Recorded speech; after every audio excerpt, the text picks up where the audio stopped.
अगर आप ये समझते हैं कि ईरान की ताकत सिर्फ बयानात तक महदूद है तो जरा ये वीडियो मुकम्मल देख लीजिए। मशरिक़े वस्ता में बढ़ती कशीदगी के बीच ईरान की अस्करी सलाहियत एक बार फिर आलमी बहस का मरकज बन चुकी है। ईरान के पास असल ताकत कितनी है और वो उसे कैसे इस्तेमाल कर सकता है। सबसे पहले हम बात करेंगे बजट की। अगर बजट की बात करें, ईरान का दिफाई बजट तकरीबन 15 अरब डॉलर बताया जाता है। ये अमेरिका या चीन के मुकाबले में कम है, लेकिन ईरान की हिकमत अमली मुख्तलिफ है। इसकी बाकायदा फौजी तादाद 5 से 6 लाख के दरमियान है, जबकि इसके साथ पासादाराने इनकलाब और रजाकार फोर्सेस का एक मजबूत नेटवर्क भी मौजूद है। यानी सिर्फ रवायती फौज नहीं बल्कि एक नजरियाती और गैर रवायती स्ट्रक्चर भी है।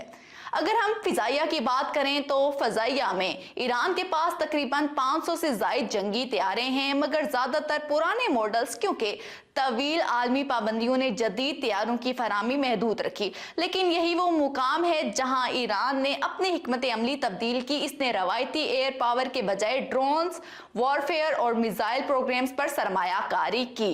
रिपोर्ट्स के मुताबिक हालिया अरसे में 1000 से ज्यादा जदीद ड्रोन्स ईरानी फौज के हवाले किए गए हैं। ये ड्रोन्स मुख्तलिफ फासले तक अहदाफ को निशाना बनाने की सलाहियत रखते हैं। यूक्रेन जंग के बाद दुनिया ने देखा कि ड्रोन जंग का नक्शा बदल सकते हैं और ईरान इस मैदान में काफी आगे जा चुका है। अब बात करते हैं सबसे अहम पहलू की, बैलिस्टिक मिसाइल प्रोग्राम। ईरान के पास मशरिक़े वस्ता का सबसे बड़ा बैलिस्टिक मिसाइल जखीरा मौजूद है। 3000 से ज्यादा मिसाइल सजील, खैबर और हर्रम जैसे मिसाइल 2000 किलोमीटर तक हदफ को निशाना बनाने की सलाहियत रखते हैं। इसका मतलब ये है कि हित्ते के कई अहम मुकामात इनकी रेंज में आते हैं। लेकिन शायद ईरान की सबसे बड़ी स्ट्रेटेजिक ताकत इसकी नेवी नहीं बल्कि इसका जोग्राफिया है। अमेरिका की नेवी को ब्लू वाटर नेवी कहा जाता है क्योंकि वो पूरी दुनिया में ऑपरेट करती है। ईरान के पास रवायती बड़ी बहरिया नहीं बल्कि इसने ग्रीन वाटर हिकमत अमली अपनाई है।